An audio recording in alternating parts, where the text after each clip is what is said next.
biar ulun bisa menyampaikan argumentasi kenapa RUU Cipta Kerja ini kami sahkan di DPR RI. Karena ulun pikir tidak ada yang lebih absah untuk menjelaskan ini selain kami anggota DPR. Aksi yang dilakukan hari ini itu sebetulnya tertujukan kepada kami anggota DPR. Tapi ulun jujur, ulun sudah nunggu lebih dari 45 menit, masa ini tidak mengizinkan ulun untuk bicara. Jadi dari sisi etikat baik kami sebagai anggota DPR RI, Dapil Kalimantan Selatan, kami sudah melakukan etikat baik itu. Niat baik itu. Tapi adinda-adinda sekalian para mahasiswa ini tidak berkenan memberikan kami kesempatan. Bagi ulun, ini penting diketahui oleh masyarakat Kalimantan Selatan bahwa kami sudah membuka diri. Ini masa reses, ulun sudah berada di Kalsel dan ulun siap untuk berdiskusi dan menyampaikan apa itu persoalan RUU Cipta Kerja. Termasuk kenapa RUU ini harus kami sahkan.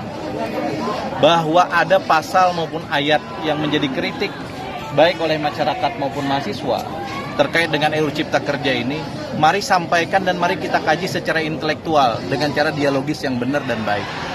Dan ulun sebagai anggota DPR RI Dapil Kalsel akan siap memperjuangkan revisi rancangan Undang-Undang Cipta Kerja ini. Biarlah rancangan undang-undang ini disahkan dulu karena memang sudah kami paripurnakan. Sekarang bolanya ada di Presiden. Setelah itu kemudian berbagai macam revisi siap kita kemudian lakukan kembali. Ini DPR membuka diri terkait dengan itu dan merevisi satu undang-undang itu bukan sesuatu yang haram. Sesuatu yang memungkinkan dalam proses legislasi nasional. Tapi sudah menyampaikan ke masyarakat, kawan-kawan ini kan untuk mereka. Sudah, tapi belum diizinkan. Katanya ini panggungnya mahasiswa. Alasan mereka apa tidak? Ya begitu aja, karena ini panggungnya mahasiswa. Jadi menurut ulun ini sudah beda dengan aksi pertama. Aksi pertama menginginkan ada dialektika dengan DPR RI. Kala itu DPR RI tidak ada, karena memang kami belum reses pada saat itu. Nah sekarang ulun datang ke sini tanpa diundang. Ulun ingin membuka diri, dialog dengan teman-teman, tapi ulun nggak dikasih. Jadi ini aja yang mungkin biar dipahami oleh semua pihak yang ada di sini bahwa kita tidak menutup diri.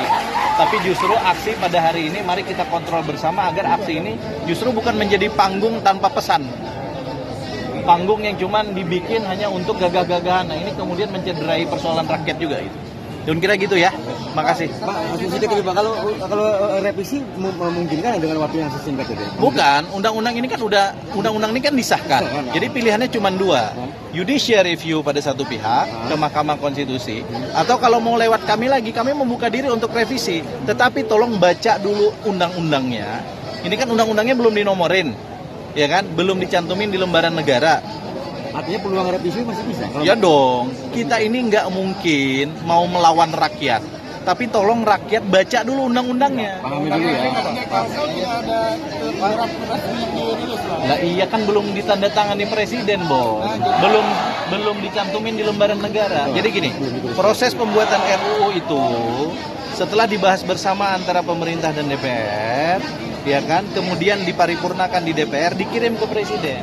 Presiden menandatangani, dibuat di lembaran negara, baru ada nomornya, undang-undang nomor sekian tahun 2020 tentang Cipta Kerja. Ini proses itu belum. Setelah itu dilakukan, maka pilihannya dua. Satu judicial review atau kita revisi kembali melalui pemerintah dan DPR. Saya kira Presiden sudah menegaskan itu kok. Diminta kepada semua provinsi di Indonesia untuk menginventarisir masalah yang mana pasal dan ayat yang bermasalah. Tetapi basis kita intelektual.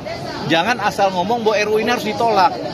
Bos, dengan RUU ini bos, 79 undang-undang dan 2.000 sekian ayat dan pasal yang membahayakan dan mengganggu investasi, itu kita rombak.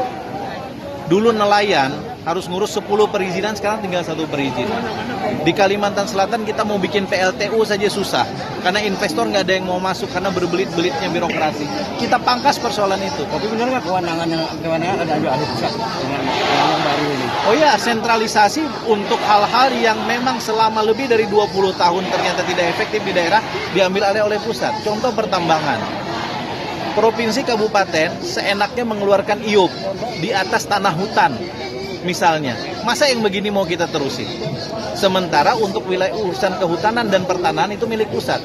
Biar terjadi sinkronisasi, ditarik. Tetapi provinsi kabupaten masih punya kewenangan nggak? Masih. izin prinsip di kabupaten, izin lokasi di kabupaten, izin AMDAL di kabupaten, rekomendasi dari gubernur. Tapi kewenangannya itu sesuai dengan proporsi masing-masing. Jadi saran ulun, mari kita baca RUU yang baik-baik, kita berdebat berbasis intelektual, dan ulun siap mewakili 11 anggota DPR RI yang lain untuk mari kita berdebat secara intelektual. Begitu kemarin DPR ini meminta salinan RUU, mereka rapat tadi. Itu yang excuse. Jadi sebelum dikasih nomor, mestinya nggak usah dikasih. Kalau yang draft yang berbagai versi itu gimana? Ya itu kan draft di pembahasan balik, berubah-ubah di balik.